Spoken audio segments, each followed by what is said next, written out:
बिहार के शिक्षकों की ट्रांसफर पोस्टिंग पर बड़ी खबर। ट्रांसफर पोस्टिंग पर नोटिफिकेशन जारी करेगा शिक्षा विभाग। शिक्षा मंत्री सुनील कुमार ने दिया बड़ा बयान। बिहार से इस वक्त की सबसे बड़ी खबर, शिक्षा मंत्री सुनील कुमार का ट्रांसफर पोस्टिंग को लेकर बड़ा बयान सामने आया है। शिक्षा मंत्री का कहना है, समकक्षता परीक्षा जब खत्म हो जाएगी उसके बाद शिक्षा विभाग ट्रांसफर पोस्टिंग को लेकर नोटिफिकेशन जारी करेगा। देखिए, आप सभी को नमस्कार। अभी सिर्फ वैसे ही मामले स्थानांतरण के लिए जा रहे हैं जो असाध्य रोग से ग्रसित हों या विशेष परिस्थिति में। सामान्यतः हम लोग जो सक्षमता परीक्षा की जो शेष जो परीक्षाएं रह गई हैं वो जब पूरा हो जाएंगी तभी हम लोग लागू करेंगे जो उदार नीति हमने कहा है।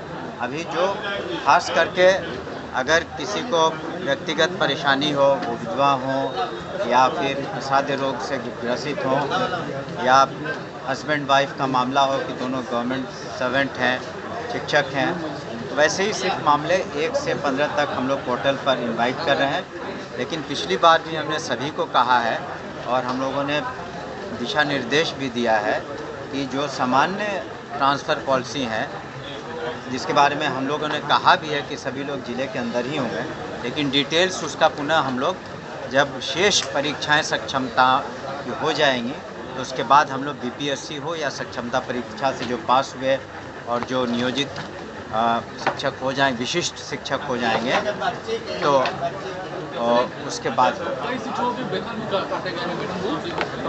उसके बाद हम लोग जिलावार समीक्षा कर रहे हैं।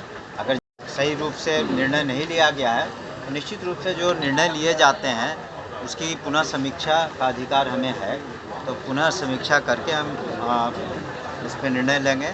और जैसा कि हमने पहली बार कहा था, कल हमने फाइल भी साइन कर दी। जो पूर्व में जो परीक्षाएं हर महीने होती थी अब त्रैमासिक होंगी, 3 महीने में एक बार सही तरीके से परीक्षा होगी, क्योंकि पूर्व में उसमें बहुत सारी व्यवहारिक कठिनाइयाँ थीं और 1,80,00,000 स्टूडेंट्स का परीक्षा करना उसमें व्यवहारिक कठिनाइयाँ आ रही थी। और साथ ही साथ छुट्टियों में आपने देखा होगा कि ग्रीष्म काल में, गर्मी की छुट्टियों में हमने कटौती भी नहीं की है। उस दौरान किसी तरह की कक्षाएं नहीं होंगी और चाहे वो दक्ष क्लासेस हों या अन्य क्लासेस हों वो नहीं होंगी। उस सब पर हम लोगों ने निर्णय लिया।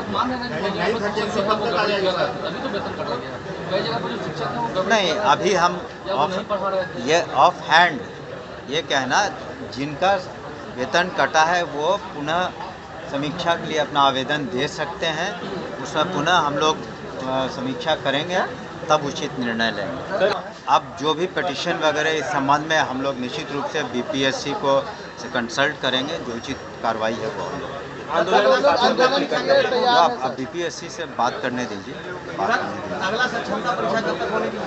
जल्द हम लोग तो शेष जितने भी चक्र शेष हैं हम लोग जल्द से जल्द करवा लेंगे, ताकि हम लोग जो ट्रांसफ़र पॉलिसी है उसको जल्द से जल्द TRE-3 के रिजल्ट को लेकर काफ़ी अभ्यर्थी इंतजार कर रहे हैं। 8वीं से 12वीं तक का रिजल्ट नहीं आया, सर कब तक आएगा? अब जो एजेंसी परीक्षा लेती है तो उनका काम है, उनको हम लोगों ने अनुरोध किया है कि जल्द इसको और शेष भी जो चक्र बचे हुए हैं उसे भी पूरा कर लें, ताकि एक साथ सभी का ट्रांसफ़र पॉलिसी हम लोग इम्प्लीमेंट कर सकें। देखिए, वित्त रहित जहाँ तक स्कूल्स हैं, जो अहर्ताएँ पूरी जिन लोगों ने नहीं किया था तो उनके जो मान्यता सस्पेंड की गई थी वो टेम्पररी पर है, और जैसे जैसे लोग अहर्ताएँ पूरी कर रहे हैं उसको पुनः हम लोग निरीक्षण करके पुनः उनको हम जो अनुदान है दे रहे हैं। सर, बिहार पुलिस कांस्टेबल में पुराने वाले एनसीएल और ईडब्ल्यूएस को जो कहा गया उसको लेकर लगातार आंदोलन जारी है सर, जिस पे सरकार कुछ भी सुनवाई नहीं कर रही। करंट वाली लागू करने की मांग कर रही है। अब इस पर सरकार अगर विचार करेगी कि क्या करना है। सर, TRE-4 का बहाली कब तक आएगा? हमने कहा ना कि ये जल्द से जल्द, चूँकि Bihar state education board involve है, तो कल भी हम वहाँ पर थे, जो मेधा समारोह हुआ था, हम लोगों ने कहा है कि उसको जल्द करा दें, क्योंकि देखिए संख्या भी तो काफ़ी है। अब तक भी आप भी इस बात पर गौर करेंगे कि सक्षमता परीक्षा में 2,50,000 से ज़्यादा क्वालिफाई किए हैं। ऐसे नहीं है कि 5-10 लोगों की परीक्षा करनी है। 2,50,000 से ज़्यादा तो क्वालिफाई कर चुके हैं और वो लोग अब विशिष्ट शिक्षक हो गए। सर, ये गेस्ट शिक्षक वाले जो लोग बोल रहे हैं, क्या इनके बारे में भी कुछ विचार किया जा रहा है? इनके बारे में विचाराधीन है, लेकिन उसका क्या निर्णय लिया जाएगा, क्योंकि निर्णय कुछ पहले से हो चुके हैं। तो देखिए, किसी से सरकार का जहाँ तक प्रश्न है वो किसी के खिलाफ नहीं है, लेकिन हमें कई बार नियम से बंधे हुए हम लोग भी विधि सम्मत कार्रवाइयाँ करनी पड़ती हैं, तो उसमें उन बातों पर विचार करके हम लोग निर्णय लेंगे। देखिए, इसका जवाब मैंने काउंसिल में भी दिया था कि पे प्रोटेक्शन जहाँ तक है वो है, लेकिन पूर्व में भी पहले भी वो लोग आच्छादित नहीं थे कि पेंशन पॉलिसी से या कोई राजकर्मी का धर्मा रहता तो ये तय, तो उस पर हमने कहा पुनः विचार करेंगे, लेकिन जो उसमें हमने पुनः कहा था काउंसिल में भी कि जो विधि सम्मत निर्णय है वही दिए जाएंगे, हम लोग ने लिया है, पुनः उसको हम लोग देखेंगे।